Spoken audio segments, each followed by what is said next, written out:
Sammy Davis Jr. was born on December 8, 1925, in Harlem Hospital, weighing barely 5 pounds. His father, Sammy Davis Sr., was a tap dancer earning $75 a week with the Will Maston Trio, and his mother, Elvira Sanchez, was a chorus girl at the Cotton Club. Their marriage collapsed when Sammy was still a toddler. At just 18 months old, his mother left after an affair, leaving him in the care of his father and grandmother, Rosa Davis, in a small Harlem apartment that cost $15 a month and had no hot water. Sammy slept in a dresser drawer turned into a crib. When he was not yet 2, he wandered onto the stage during a show in Washington, D.C., and mimicked the dancers. The audience erupted in laughter and applause, and the theater offered his father extra pay if the boy appeared nightly. Because of child labor laws, they hid him under a tablecloth between numbers. By 3, he was billed as Little Sammy, with the Will Maston Trio, performing silent comedy routines and earning about $40 a week. Theaters were smoky and segregated, and he performed hundreds of shows a year by age 10. Sammy's childhood on the road was marked by poverty and racism. In Kansas, he and his father were denied hotel rooms and slept in their car for days. He would peer through hotel keyholes, watching white families eat dinner together, wondering what it felt like to live without fear. In the South, they had to enter theaters through alleys marked colored. These humiliations stayed with him. He wet the bed until he was 11 and suffered nightmares of burning crosses. Still, he kept performing, learning trumpet, drums, and celebrity impressions by 12. At 10, he survived a theater fire in Chicago, carrying the group's costumes and savings through choking smoke, burning his hands and developing asthma. By 17, he joined the army, where racism turned brutal. White soldiers beat him, broke his nose, and later fractured his jaw after he refused to shine their boots for entertainment. The injury left him with chronic pain for life. He emerged from the war hardened, performing again with the Will Maston Trio, his act sharper and more confident but haunted by trauma.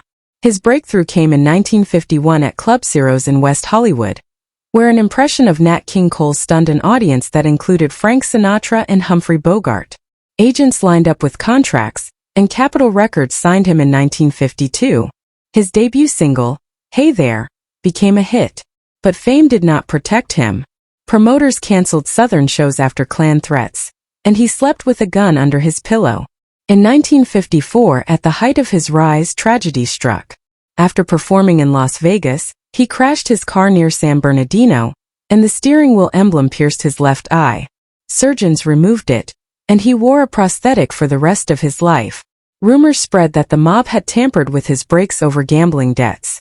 Whether true or not, Sammy began traveling with bodyguards. During his recovery, he studied Judaism with Rabbi Max Nussbaum, seeing parallels between Jewish and black suffering. He converted in 1955, saying, "I'm black, Jewish, and one-eyed. Take your pick what offends you." The backlash was immediate. He lost bookings and received hundreds of hate letters, yet his conversion became a cornerstone of his identity. That same year, overwhelmed by depression and pain, he attempted suicide by swallowing 35 pills. Doctors saved his life, and within months he was back on stage, starring in Mr. Wonderful, which ran 383 performances. His vulnerability on stage turned him into a Broadway sensation, earning $500,000 by the end of 1956. By the late 1950s, Sammy was a major Las Vegas star performing with the Rat Pack. Yet racism persisted. Black performers could not stay in the hotels where they performed.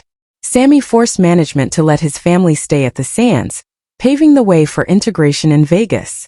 He became close with Sinatra, who championed him publicly but often mocked him privately. Sammy played the role of comic sidekick, laughing off insults that cut deep. In 1960, his romance with actress Kim Novak enraged studio heads and mob figures who beat him and threatened his life. To survive, he called the affair a publicity stunt. Months later, he married Swedish actress May Britt, defying segregation laws that still made interracial marriage illegal in most states. Sinatra stood as best man, but President Kennedy, under political pressure, disinvited him from the inaugural ball. Sammy and May faced death threats and constant harassment. They had a daughter, Tracy, in 1961, and adopted 2 sons, Mark and Jeff. The marriage ended in 1968 after years of strain. Tracy grew up in privilege but felt abandoned. She rarely saw her father and once waited for him all day on a balcony in her best dress, only to learn from television he had extended his shows. By 9, she had been diagnosed with attachment disorder. As a teenager, she ran away to Harlem for weeks before anyone noticed. She later cared for Sammy during his final illness, describing it as the only time she truly had her father. Her 2014 memoir revealed how deeply his absence scarred her. Sammy's career soared again in 1964 with Golden Boy, featuring Broadway's first interracial kiss. It earned him a Tony nomination but drew both applause and outrage. Black audiences accused him of selling out. White audiences walked out. He made $10,000 a week but was drowning in debt from gambling and cocaine. By the 1970s, his addictions had spiraled. He was spending $500 a day on drugs, hallucinating, and losing fortunes at casino tables. Sinatra paid to keep scandals out of the press.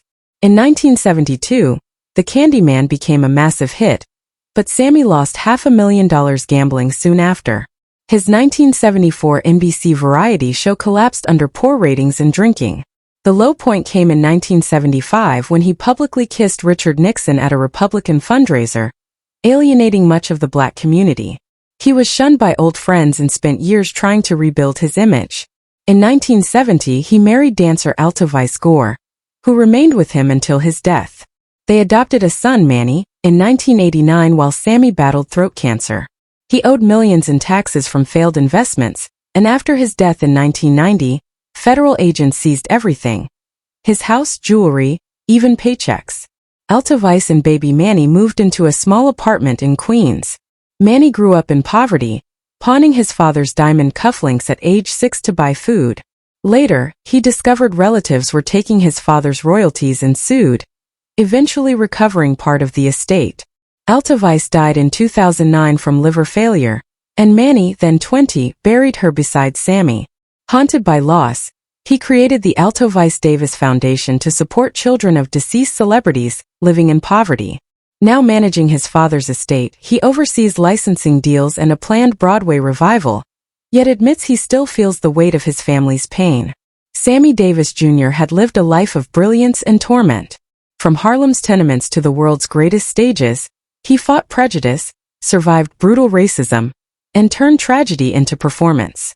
Behind the smile and the glittering eye patch was a man who longed for belonging, who sought love but often found loneliness. When he whispered, "What kind of fool am I?" in his final White House performance in 1989, his voice nearly gone, it was less a song than a confession. He died on May 16, 1990 at 64, leaving behind a legacy of genius, debt, and broken hearts. The price of being Sammy Davis Jr.